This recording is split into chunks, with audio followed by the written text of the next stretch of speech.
What if you could help others to find the power to heal themselves, physically, emotionally, and spiritually?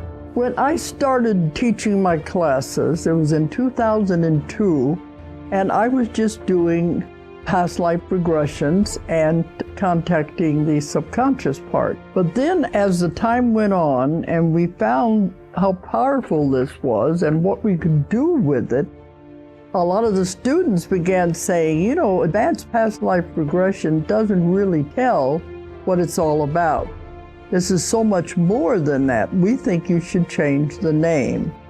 So it was a few years ago, we decided to change the name to Quantum Healing Hypnosis Technique. Help other people to speak to their higher selves. You can. Dolores Cannon has taught thousands of people from across the world how to use QHHT. Now you can learn her method by going directly to themoreshow.com/QHHT. And don't forget to mention the discount coupon More Talks.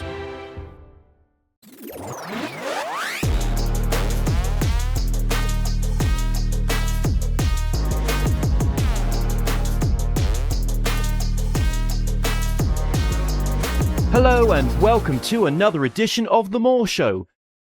On today's show, I'm about to be joined with our guest, Donald Schmitt.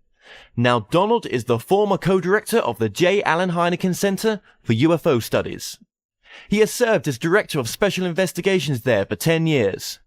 Schmitt is the author of dozens of articles about UFOs, as well as the co-author of 2 best-selling books, Witness to Roswell and The Truth About the UFO Crash at Roswell.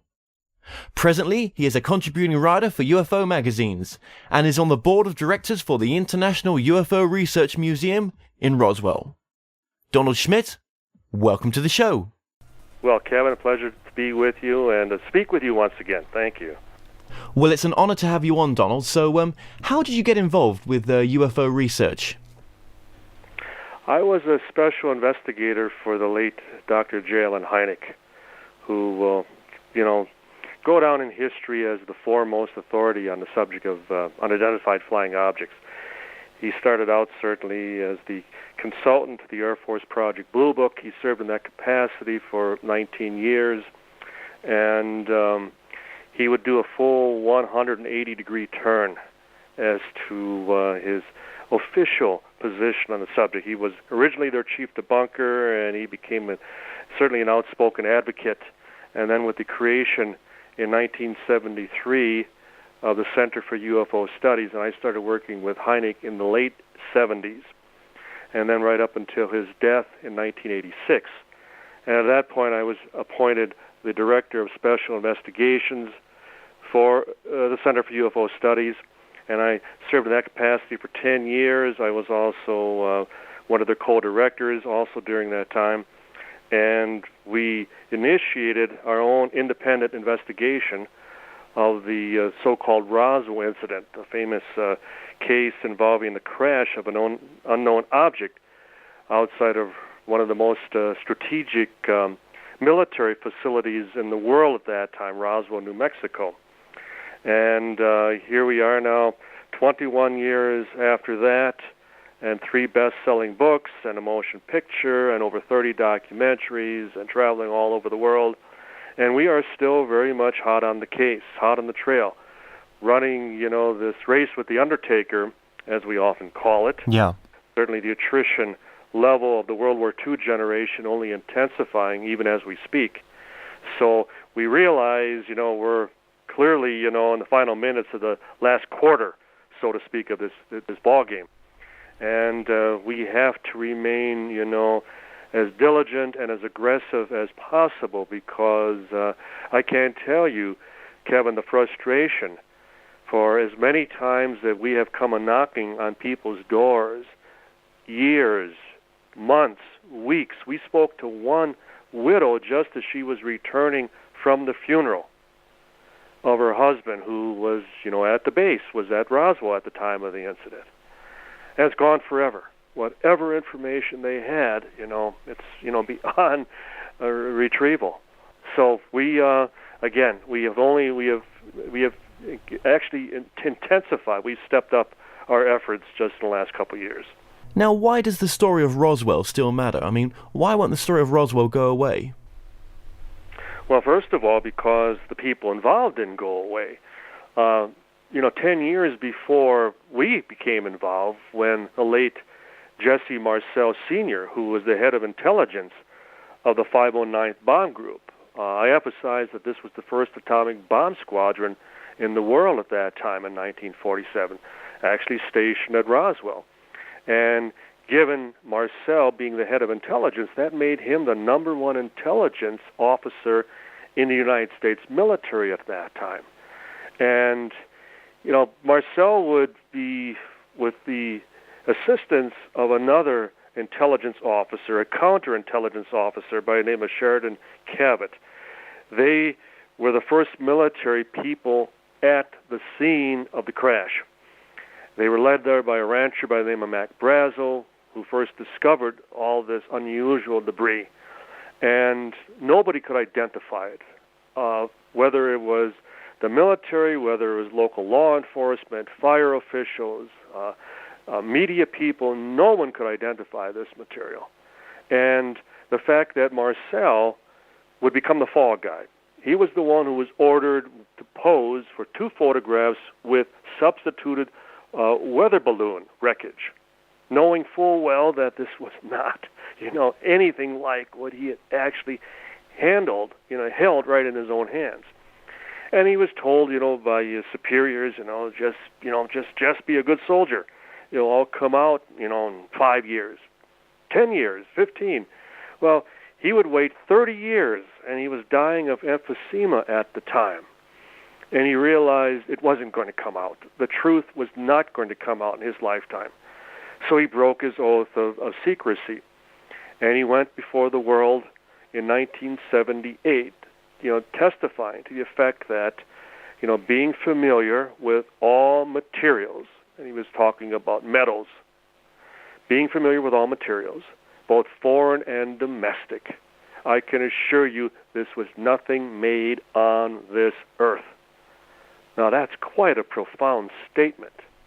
And for him to have said that, even at that point, I still, I was starting to work with Hynek, and I was, young in getting, my feet wet, working with, the greatest authority on the subject in the world at that time. Yeah. And so this went past me. And it was 10 years later, after additional witnesses had corroborated what Marcel had claimed, I felt I needed to go down to Roswell, New Mexico, with the assistance at that time, my partner, Captain Kevin Randall, and we thought we would wrap this up in a weekend. I was a complete skeptic. I felt at that time there was no way they could keep something that controversial, that, unusual, a secret after all that time. And I was wrong. And specifically when I also had the experience of speaking with first-hand witnesses who had actually handled the material. And as they very vividly and accurately, between, witness after witness, described the same type of materials, I realized that either I was sitting on one of the biggest stories of all time, or this was something so top secret, so extraordinary, that either way it would be a fantastic story. And, here we are now after having spoken to over 600 witnesses, and they're all supporting the flying saucer crash. There are no witnesses to this being a weather balloon.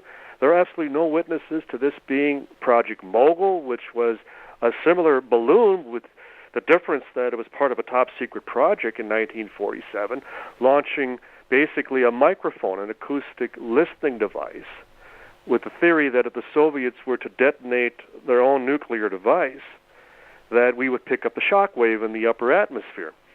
Well, there are no witnesses to that. And then the fourth explanation, the silliest, the most ridiculous one of all, the anthropomorphic wooden crash dummies. There are, again, absolutely no witnesses. And simply for the case, that project wouldn't even originate until 5 years later. But what about 5 years after 1947? But what about the people these interviewees that you see on these documentary channels who, justify that, all it was a down weather balloon and all these silly people are making a nonsense about nothing? They're not witnesses. They are strictly, spokespeople, either representing the government, the military, or there are, our standard as far as debunkers. I won't even call them skeptics. They have an agenda. And there has not been a single first-hand witness who has actually been out there, who has handled, who has seen, who has transported, who has loaded, who has trucked, who has flown any of the recovered materials, including bodies from the site, that have testified to the contrary. There just aren't. And the 600 people that you've interviewed, or maybe 600 plus, how could they all be part of a disinformation story or a part disinformation story? I mean, you're talking about first-hand witnesses, aren't you? Well, we're talking about over 150 first-hand, and then we're probably talking of another 200 second-hand. And then beyond that, we're talking about, my brother told me this, that type of thing, or I heard this from my father through my grandfather, so third-hand and beyond. But nonetheless, still handed down through, from generation to generation, family members, people close, doctors, for example, Dr. Richard Kromschroeder, who testified as far as to what the late O.W. Pappy Henderson described to him and showed him a piece of the wreckage. So he held it firsthand, but nonetheless, he was able to repeat what Henderson told him secondhand. So what the point is, as you pointed out, Kevin, they are all corroborating one another.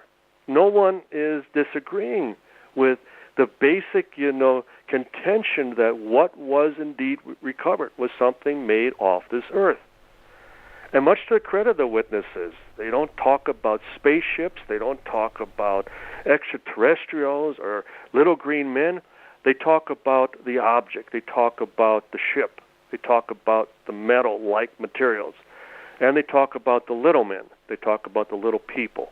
But yet, when you then ask them, well, how are you sure that they were not from here? They are quick to point out, as one officer said to us, they sure weren't from Texas.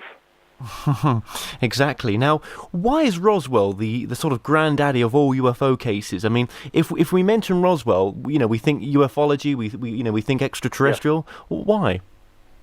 Well, I think mainly because it encompasses every aspect of what would not only consider a good UFO case. You're not only talking about sightings, you're talking beyond that, you're talking about an actual recovery. You're talking about where people actually, were involved with a retrieval operation. You were talking about people who were involved in the recovery operation, the transporting of the material. You have so many different people involved from so many different aspects that any one of these individuals would make for a good UFO story, and yet they're all involved with Roswell, the one. And then we talk about all the civilians who were involved, the rancher, his neighbors, young children who were involved, and then the press, the reporters who attempted to go out there, reporters who attempted to get to the rancher before the military did, and how even a wire recording of him describing the bodies he observed was confiscated. So you have violation of First Amendment rights in the United States Constitution at that time. And then you have the ominous threats, the fact that the United States military, again in strict violation of our Constitution here in the States, was used to threaten its own citizenry. And, I think it's one of the reasons we did a movie about it, and there's plans to do another movie on Roswell as we speak.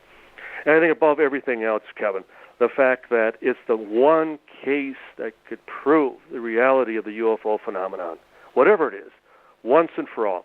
The fact that we don't have to wait for the next sighting, we don't have to wait for the next landing or the next crash. The idea that the United States government and other governments around the world may already possess that physical evidence. So in other words, we just need to, go to our own elected officials and say, open the files, show us, prove to us you don't have any evidence to the contrary.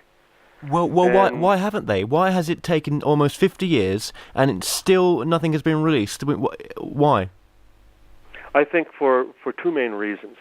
First of all, I still maintain the position that it is a cover-up of ignorance, that they still don't have any answers, that you don't have your proverbial landing on the White House lawn or outside as far as any world government leader, as far as where you have a direct confrontation.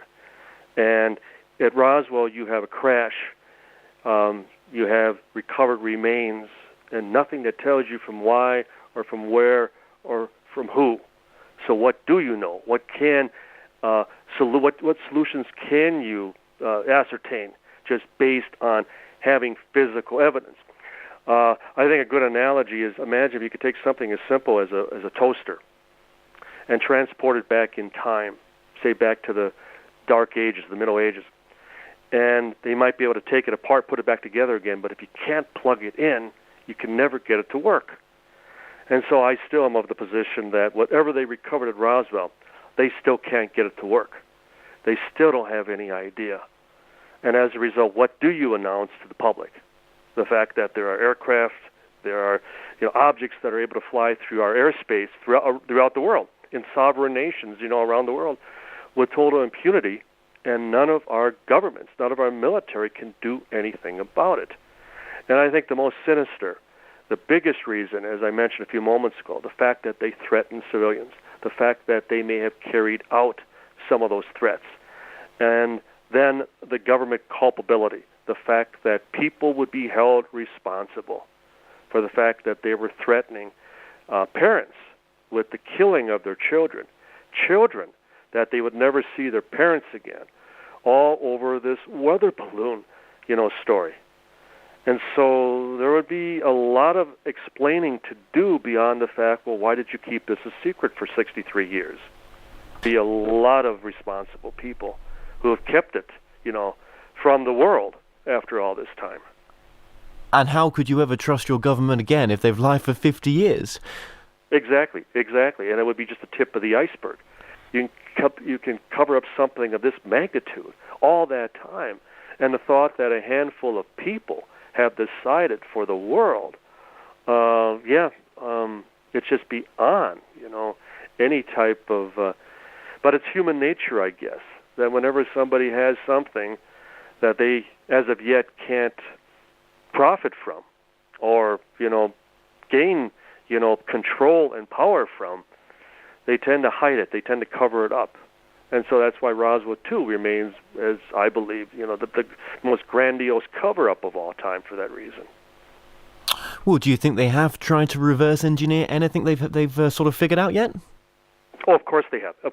In fact, as we describe even in our recent book, our current book, Witness to Roswell, that there was a concerted effort in attempting to create self-healing metal, as they called it, immediately following Roswell.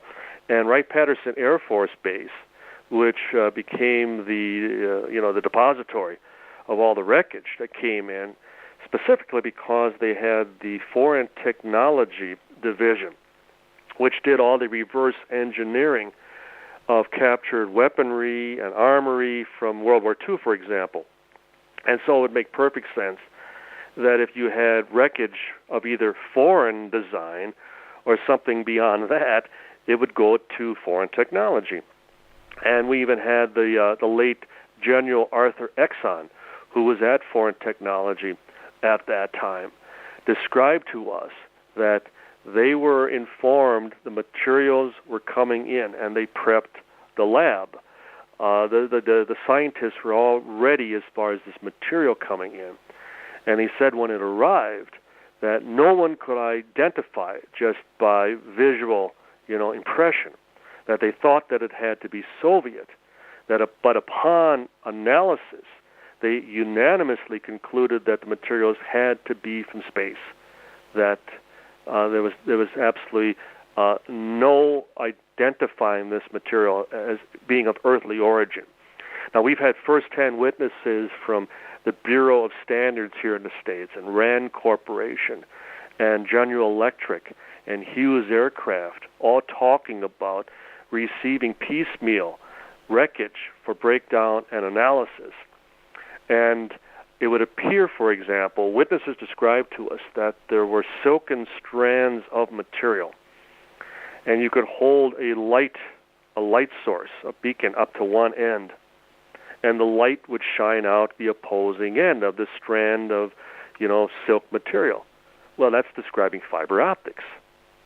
And that was in 1947, yet fiber optics wouldn't come into development until around 1970. So it appears that may have been somehow duplicated, reverse engineered. And I mentioned the self-healing metal. I don't know if the word nitinol means anything. You could go onto YouTube and you would actually see demonstrations. Now, you know that witnesses at Roswell clearly describe this memory material, this paper-thin, near indestructible material that you couldn't cut, you couldn't burn, and yet you could crumble it, you could crease it, you could fold it, and you would place it onto a smooth surface, and it would flow like water. It would just smooth right out. And I had mentioned Wright-Patterson's attempt to create self-healing metal, as they called it. And they had contracted Battelle Institute. It's an internationally famous national laboratory here in the States, and it's in the state of Ohio, just down the road from Wright-Patt. And they developed around 1960, so in other words, 13 years later, an alloy by the name of nitinol, which is a combination of titanium and nickel. And as I mentioned, Kevin, you could go to YouTube and you type in, Nitinol, and you will see all these demonstrations where it is a hard piece of metal and is dipped into hot water. And when it is withdrawn, it is like rubber, like taffy. And then it is dipped into cold water, and it, again, assumes its original rigidity and shape. Now, a lot of surgical instruments are manufactured with nitinol, and unbreakable eyeglass frames that you can twist and bend, and they all snap back to shape. We have that, but it's nitinol. It appears that may be something that was developed as a result of Roswell. And the timing, the fact that it happened immediately after the wreckage came in at Wright-Patterson Air Force Base, that they would start looking into self-healing metal. Their terminology, not mine. So, yes, I have no doubt that they have made every effort to try to reverse engineer. So this could give us a leap of technology over the past decades that we've had that we haven't had in hundreds of years. I had a retired, he's a brigadier general, he was head of Army intelligence at the Pentagon. And I was asking specifically regarding personnel at Roswell and Army files at the Pentagon. And he was dealing with his superior officer at that time. And he seriously made the comment when he told me at one point that none of my files regarding Roswell were at the Pentagon, that I'd have to look someplace else, or so he was told. And then I asked him, I said, Colonel, what do you believe? And then he made the comment, well, where do you think we got the stealth technology? And I thought he was joking. But he said it deadpan serious. And so I don't know that he knew that for a fact, or if he was just, voicing a supposition on his part. But nonetheless, he said it. He made that comment. And I think, especially over here in the States, quite frequently, stealth, that leap, that quantum leap of technology, is equated to a recovery of a flying saucer. That we somehow, acquired the technology as opposed to developing it. And have you heard the story about the Nazi Roswell technology? Yes. What do you think about that then? The sort of idea that the Nazi scientists had been brought over, of course, with UFO technology, and they were secretly working on it in the vicinity where Roswell was, in the USA, and obviously this craft that came down was a reversed engineered Nazi craft. I mean, what's your views on that? Well, I always respond this simply on a number of fronts. First of all, if the Germans had any of that technology, even in the final stages of the war, they would have turned the outcome around. The idea that, for example, it's often suggested that the Germans had already developed flying wings, the famous Horten brothers, the Horten brother flying wing. And even that technology was still on the drawing boards. Everything suggesting as far as that they actually were developing saucer-shaped craft, and this notion that because Hitler was very much into the occult and they thought they were going to create a fleet of flying saucers. Again, there's no evidence to that as far as I'm concerned. There may have been blueprints, there may have been drawings, but there is absolutely nothing to suggest that anything ever, was, flew, that ever, was airborne. Yes, I mean, there's no question, both the Soviets and we Americans, we split up basically the pool of captured German scientists at the fall of Berlin. Over here, it was known as Operation Paperclip, and they were, many of them, kept about 200 miles from Roswell at White Sands Proving Ground. But it was strictly to oversee the testing of the captured German V-2 rockets, with the hope that they would eventually start launching people, and that it would be something that would take our own rocketry development from its infancy to something that we could actually launch weapons with, beyond the thought that we'd be launching nuclear warheads at a later date, and that certainly was the case. The other problem that the theorists that come up as far as with this notion that, and I appreciate the fact that they are not accepting any of the Air Force, United States government explanations either. They're still looking for a fifth explanation, so to speak. First of all, they have no witnesses to that effect. There is not a single Roswell witness that claims that they saw anything suggesting that this was of earthly manufacture. So there were no insignias, there were no numbers, there was nothing suggesting, as so often as the New Mexican people still experience, that they're typically, when it involves a military test, it is tagged, it is numbered, and when it is recovered within civilian areas, they are instructed to immediately contact the authorities, to report this, to place this phone call, and they're even offered a reward. This has been going on since, back in the 40s. So there was nothing of that sort, nothing whatsoever.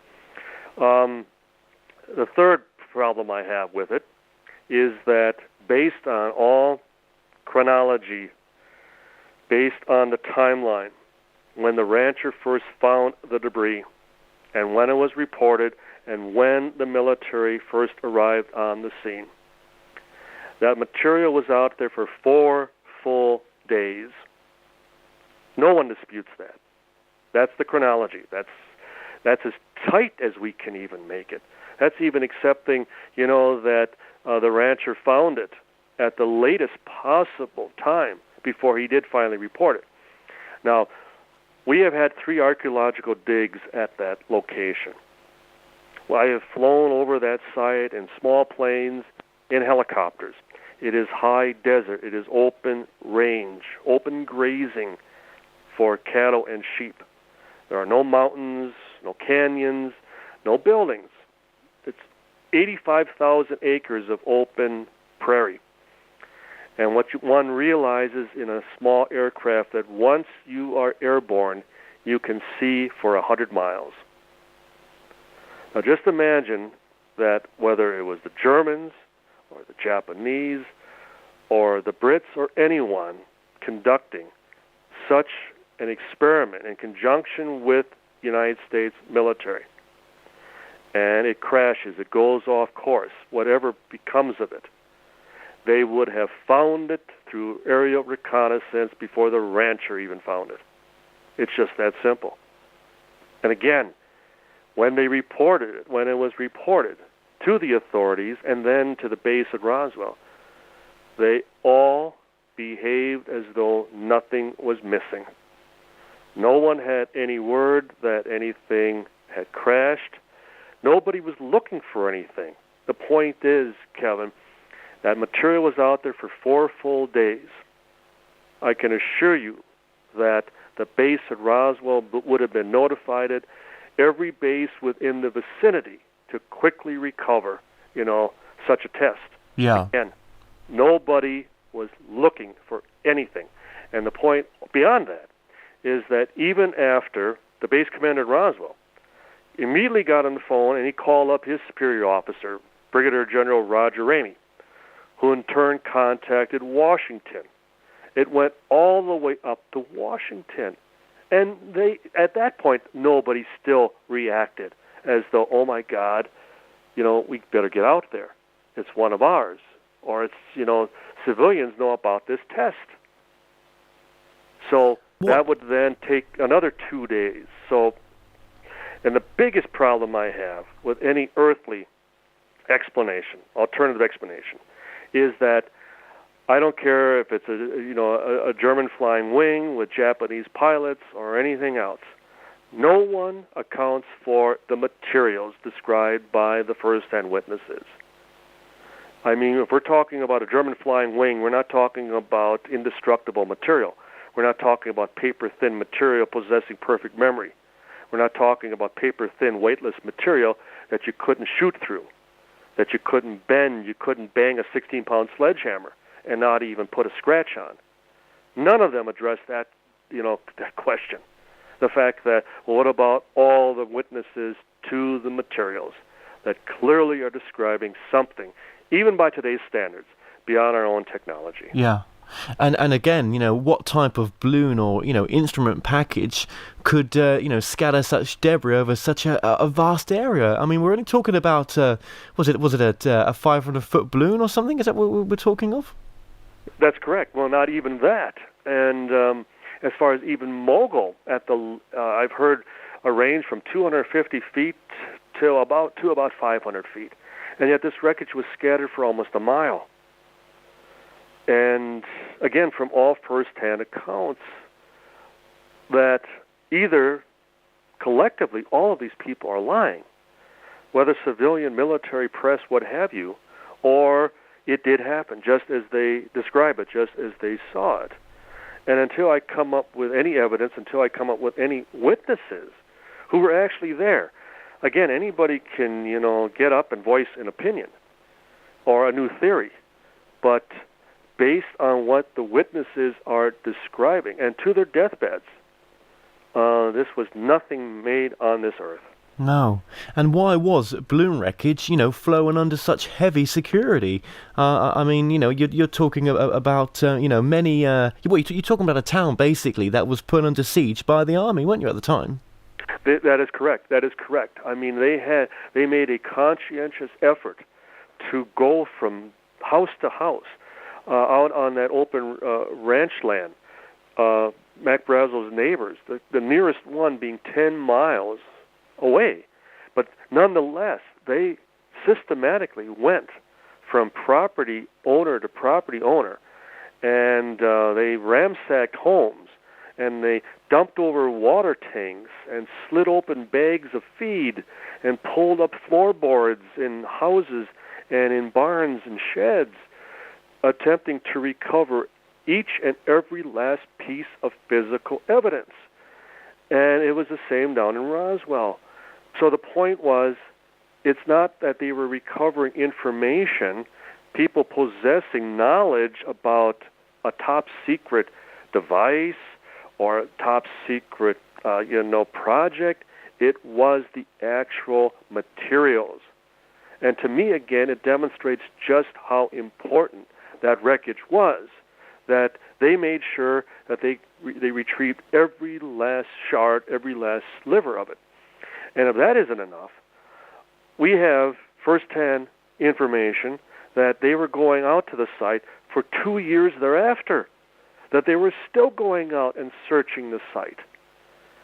And I think the best example of that was the son, Bill Brazel Jr., who, confronted by some neighbors, was asked if he had ever seen any of the wreckage himself.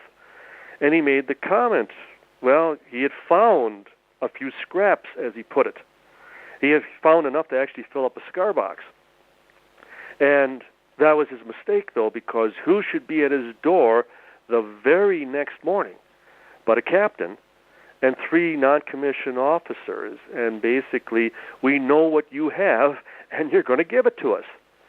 And they retrieved every last piece he had. Well, Kevin, this was 2 years after the incident. So once again, it was the materials that they were so concerned about having full possession of, because anyone possessing a piece of the actual ship, the actual object, could prove that this wasn't a balloon, that this wasn't anything made on this earth, that this was something truly extraordinary. And they had to make sure that nobody ever had that chance. So, would you say there was multiple impact sites? Because, I've interviewed a few different people on the Roswell subject. Obviously, no one as grand as yourself. But they talk about different impact sites. And was there?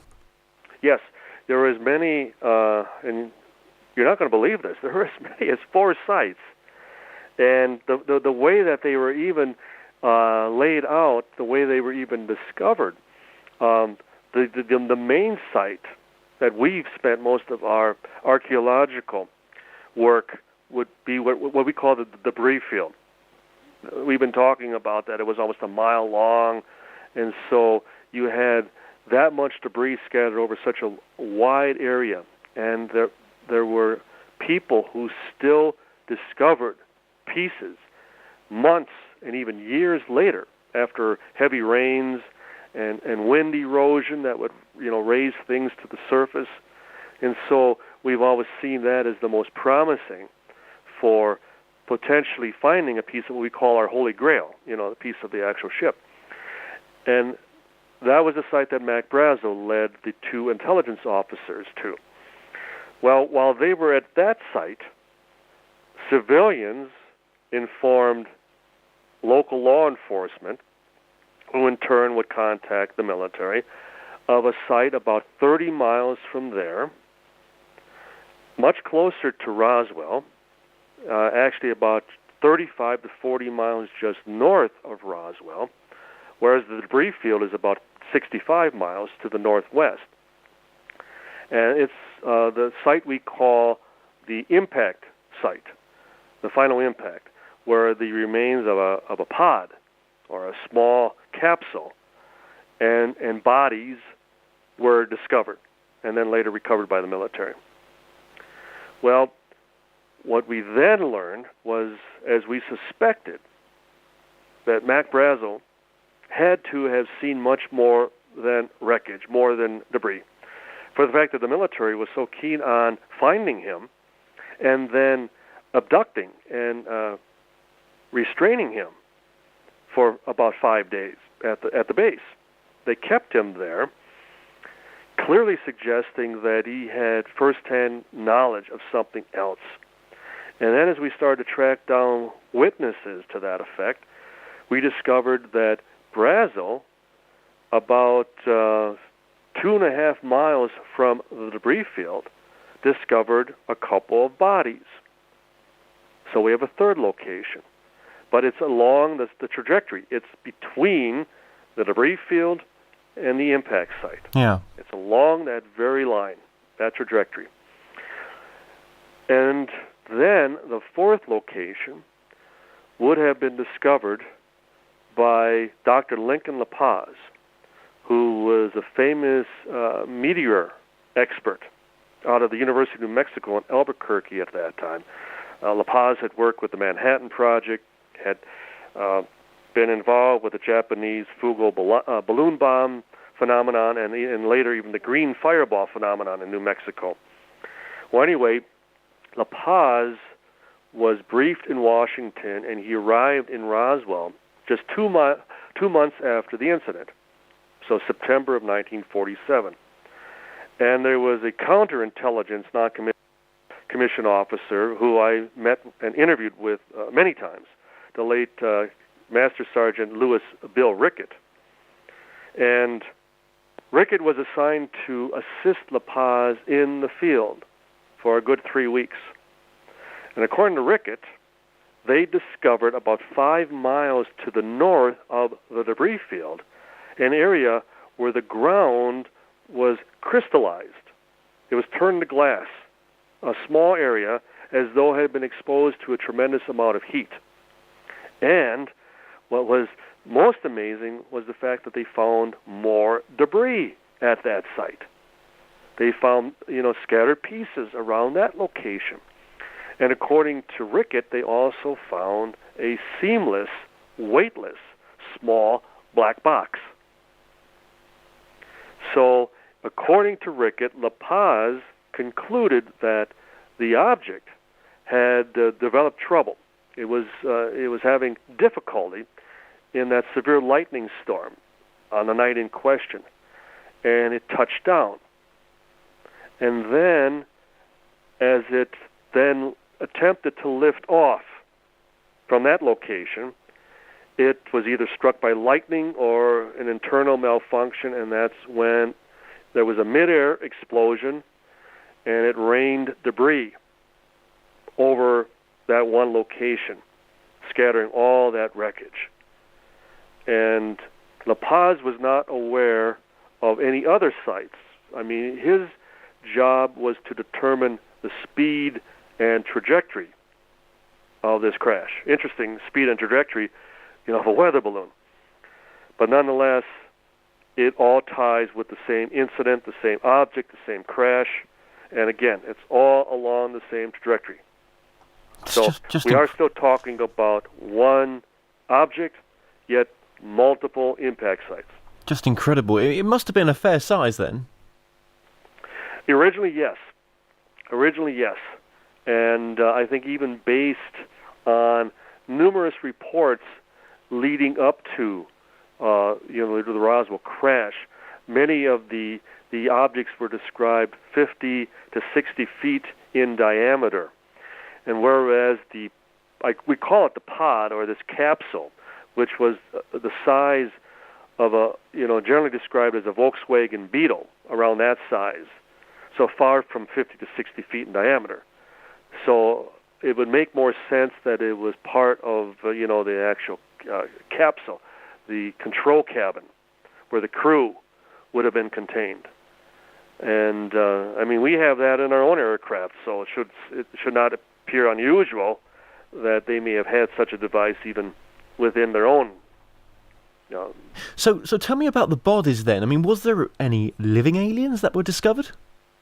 Within the last 5 years, we now have 2 first-hand military to a survivor that we have had, through the years, over a dozen second-hand family accounts describing a survivor. But we actually have military who were either involved at taking or transporting bodies from Hangar P3, the famous Building 84, over to the base hospital in Roswell, or experienced or saw something right at the hospital where they actually saw one move. They saw, in the case of the one military MP, he saw when the sheet pulled away from the gurney, and he saw the eyes open and it looked up at him. And to this day, even according to his wife, he still has frequent nightmares. He will bolt up, in the middle of the night in a cold sweat and scream out because he can't get the face out of his mind. So now after all these years, he's still haunted by that image. And when he tells us the story, in fact, the very first time, and we have a whole chapter where we describe his account and others describing the bodies in the book. And the first time he actually told us about it, about 6 years ago, he broke down. He cried. He sobbed over it, that he still, can't get over what he experienced. And it's an advantage that I have over the so-called Roswell theorists who, come up with a new angle, a new theory to explain what happened, and then they set out to prove it.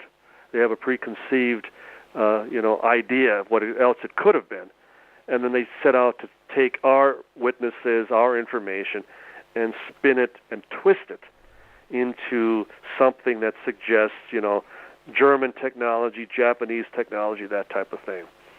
Well, again, I would challenge anyone to suggest that after 63 years that someone would still be affected that excruciatingly. Yeah. To the point of just suffering nightmares night after night, over seeing something of an earthly nature.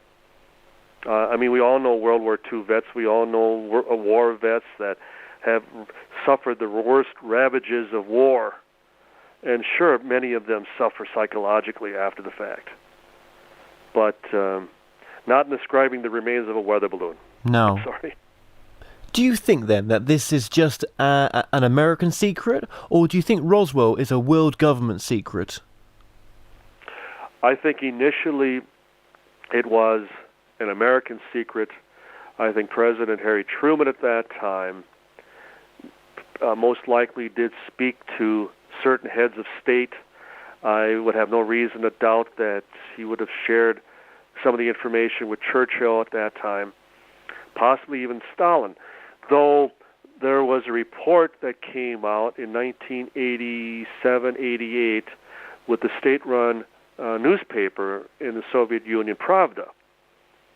And it documented how Joseph Stalin, did not believe the original balloon explanation at Roswell, and that he had, his own spies look into it. And they reported back to him that fall of 47. And their conclusion was whatever had crashed was not of American manufacture, but it did not appear to be an immediate threat. And they suggested a top-level official investigation. Well, then Stalin, according to the press report, selected his highest-ranking scientists within his own Soviet academy, and they were to report back to him at a later time. Well, wouldn't we love to see that report?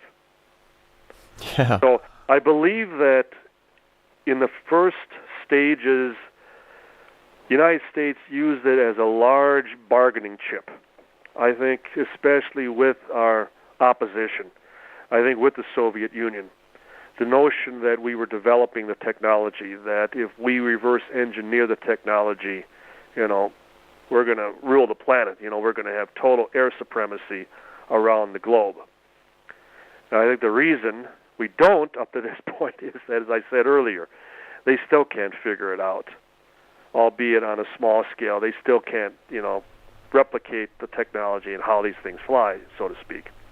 But nonetheless, I think the way they have also ensured a lot of foreign cooperation is we've often, we've had a long history here in the States of foreign aid. And I think very often we buy the cooperation of our allies. We buy their silence beyond their cooperation of things overly sensitive. And one has to always keep in mind, if this ever comes out, if disclosure ever does happen, who stands to lose the most? Well, the people who are in control, the people who have all the power. It would not necessarily be the underlings, us people who elect our representatives who act on our behalf. they're the ones who, all at once, overnight, we become earthlings. Nationalism, as you mentioned, that we would immediately distrust our own governments. And so for that very reason, I think there was also a high degree of caution as to who we entrust with the information, to what degree, and I think until we realized that we weren't dealing with an immediate threat off the planet. I mean, one can only imagine back in 47. They didn't know if this was a vanguard of an approaching invasion or what, especially if they immediately concluded it was something, manufactured off the planet. What answers, again, do you have? So all you can do is, bury it until you get those answers. And I think that's the reason it still remains buried, because they still don't have the answers. And I think for that same reason, they still don't share the technology and they still don't share the information, unless it be with our closest allies. And for that reason, I think that that the UK would have been brought in on the information very early on. The problem is, though, isn't it, Donald? Is the world ready for ET? I mean, if we were to know that there was life out there and it was, in the masses, is religion ready for ET? I don't know. There was a famous study over here in the late 80s called the Alexander study, and they polled all the main religious leaders around the world, and they broke it down specifically as far as on contact, that there would be a realization that there are other life forms, that there is life, intelligent life, beyond the planet.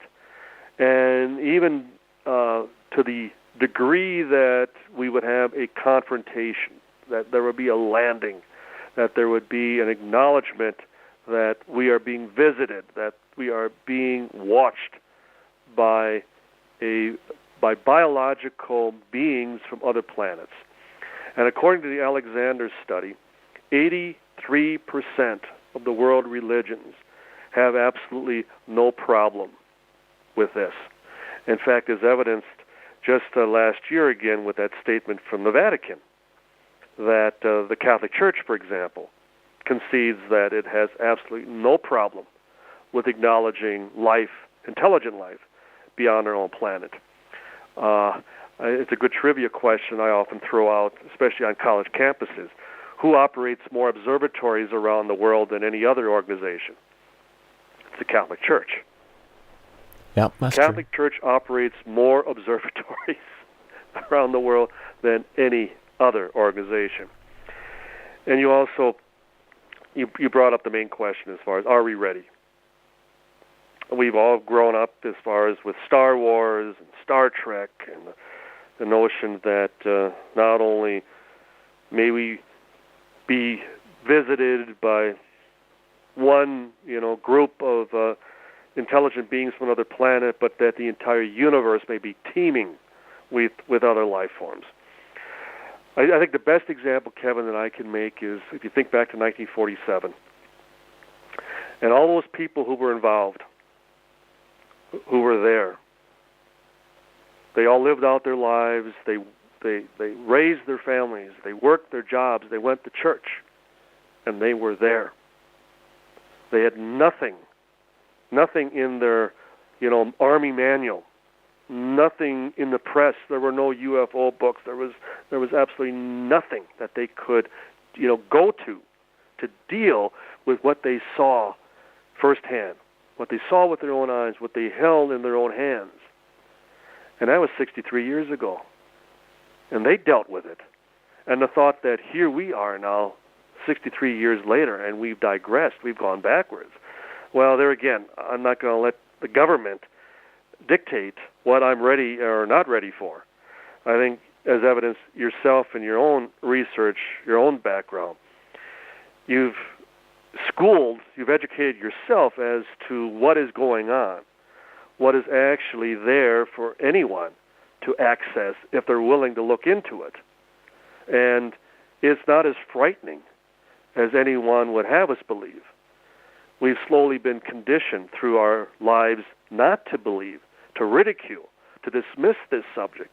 But yet, as yourself, those of us who've actually looked into it, the same can be said about the slow acceptance that, well, what if we are not alone? What if there are visitors who have been coming here for centuries, have influenced us, who have schooled us, who have, actually taken us to that next level of technology, and yet it's always been there right under our noses, and due to the arrogance, of mankind, we, for the same reason, we tend to be more humanists in nature, that we're always looking to, science, we're looking to man to always solve all of our problems.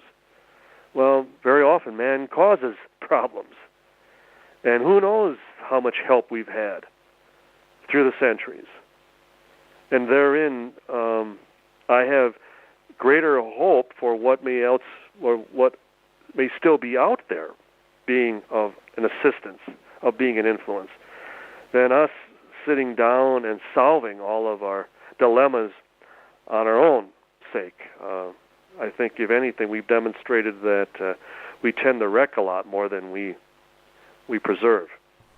Definitely, and if I can be one beacon of hope for you in the UK, I want to be part of that mainstream media that takes your subject seriously and gives it a voice. Well, and I know that, Kevin. I appreciate that, and more than you know, because it's an obstacle. It's a problem we have here in the States that we have. You can count on two fingers the number of reporters who take this subject serious enough to even give us a fair shake. And there was a reporter who used to be with CNN. He was their head science reporter. And we were actually sitting in the very hangar that the wreckage and the bodies had transported through at Roswell. And he, postured the question at one point, Don, you've been working on this now for a good part of your life. You devoted all these years, all this time. Why are you doing this? And I looked him square in the eye and I said, because you won't. And I could say that same thing to 99% of the press we have here in the States.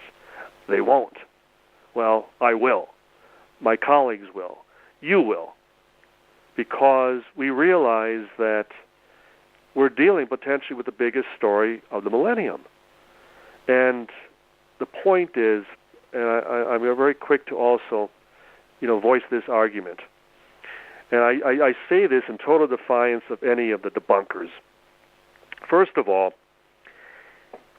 if I solve this, if we prove Roswell with physical evidence beyond a shadow of a doubt that it indeed was precisely what 100% of the witnesses describe it as, something manufactured off the earth, it's mission accomplished. I'm done.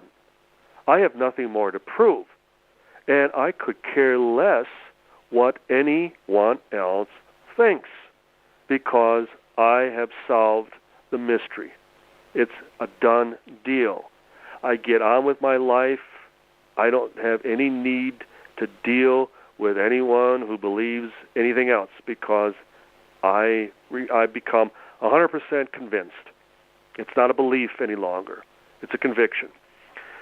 The debunkers, if they are 100% sure that it's not, why do they continue to engage us? Why do they continue to debate us? Why do they continue to write their books, attacking our witnesses over and over again? Because if they're, again, so sure it's not, why do they continue to damage control? Like useful idiots, for the government, they have to go out and constantly remind everyone, hey, it's just a weather balloon. Well, I'm sorry, that smacks in the face of every, thing that science stands for, that you don't have to go back and essentially resplit the atom every week. And the other problem, or the argument as far as that I make, as far as with the skeptics, with the debunkers, is if I'm wrong about Roswell, if I'm wrong about UFOs, it doesn't change anything. It doesn't change anything. Whereas, if they're wrong, if they knowingly have been just taking marching orders and have been doing all they can to distract, to divert, to cover this up, who is guilty of the greater crime, at least in my eyes? If they're wrong, it changes everything. If they're wrong, it rewrites history. It changes everything that has transpired over these past 63 years. And maybe therein lies why they are so aggressive in their relentless attacking of us. Yeah. Because who has the greater stake in all this? Again, I'm just trying to prove what hundreds of people have testified to the effect as being historic and reality, as opposed to their making every effort to disprove it. And who's been the most egregious, the most aggressive, the most, assaultive in their smear tactics and their character assassination? Okay, look, Donald, your website, please. www.roswellinvestigator.com. roswellinvestigator.com. And we also make it a point, people, our email addresses, my partner, Thomas J. Carey, we are happy to respond to any email inquiries, any questions. The current book, it's the revised edition of Witness to Roswell, is presently in Barnes & Noble and Borders, bookstores, Amazon.com, also available as far as at the website. The book was the #1 best-selling UFO book in the world in 2007 and 2008. And this is the updated, revised edition. 4 new chapters, 50 new witnesses, 100 new pages. So the hunt continues. Right, well, we'll link all that onto our website, including your email address as well. And I just want to say thank you so much for joining us today. Kevin, it was a pleasure, and you keep up your great work as well. Thank you. To find out more information on Donald Schmitt, go to roswellinvestigator.com or visit my site, themoreshow.co.uk, and look up Donald Schmitt under past guests. Well, until next time, be safe.